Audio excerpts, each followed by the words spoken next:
Okay, Team 5156, now that we've gotten our calibrate inertial sensor function working and calibrating our inertial sensor and giving us feedback on the joystick controller, let's move on to actually using it to make turns by heading. I'm going to first show you that you can actually get some simple code from the example file menu. I'll just go ahead and open it. Let's go to a new window. And I'm going to go now to open examples. And you have to scroll down a bit. Go to the sensor section. Sensors. Where are they? Control. That's control. Sensing. Oh, look, under the sensing section, the second one says, use the inertial sensor to turn 90 degrees. Accurate turns, inertial sensor. Let's open that one. I'm going to open it. It says next. And then you have to put a title to it. And typically what I do is, I don't know, you need to make sure you know what you're talking about. It's inertial sensor. Inertial example. I really don't want to do this because I already have this opened up on my computers and I have several examples already around. What the heck, I'll go ahead and do it. Inertial example, I'm just call it a turn. Turn 90. Well, let me do this, 90. Not enough. We'll just call it 90. All right, create. And here we have our code. I'm going to make this a nice big window so I can see everything.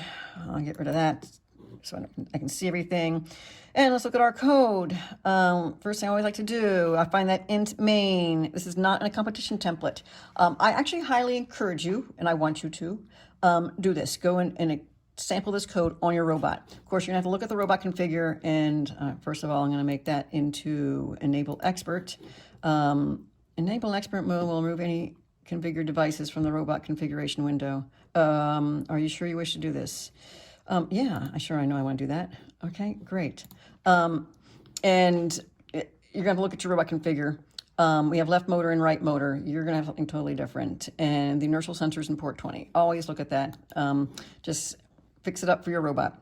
And going back to our int main, notice they have just that calibrate. They're just simply using calibrate, but they just do a while it is calibrating. It's going to wait 100 milliseconds. It's just going to wait in this loop until it's done. So basically you have an idle while loop right here. Going to wait for it to be done calibrating, then it'll move on. And it's going to spin those motors, and they do something unique. They don't use a while loop and then start the motors. They start the motors and then do a wait until. They wait until the inertial sensor. They read the degrees. I prefer reading heading. And then if it's greater than or equal to 90, I'm gonna stop the motors. All right, recommend you try that. And notice on their spins for the motors, they just use forward and reverse. You're gonna notice that this starts off slow and at like 50% power all the way through the turn. It does a nice job, but it's really, really slow. You can mix it up.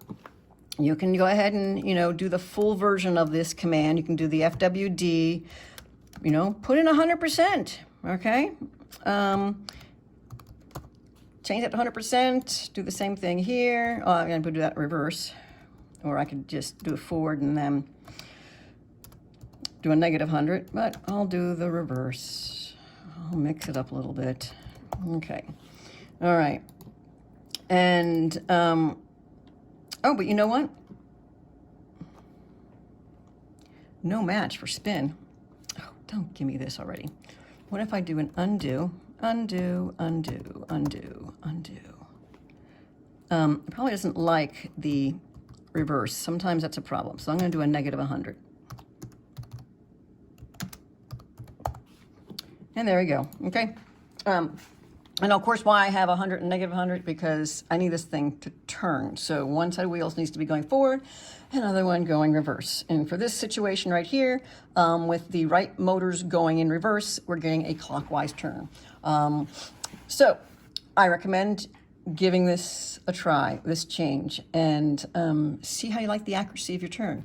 And you can take my word for it, but I prefer that you discover it on your own. But you can either have this piece of code right here, you can either have a turn that's slow all the way through the turn, or you can have one that starts off fast, goes fast, and it completely overshoots. What I would like to be able to do is to have a piece of code, an algorithm where when I'm further away from my destination, I'm going faster. But as I approach my target, my speed slows down. Kind of what you do when you're driving. You're kind of using your brain and your eyes and sensing, and when you see a stoplight, you know, you ease off on the speed to get to your target. So I'm going to cut this video right here, let you play with that maybe, or maybe you'll just jump ahead and watch me do my algorithm for doing what I call a proportional turn, where the further away I am from my target destination, my speed is faster, but as I approach it, I slow down. All right, that's it for this one.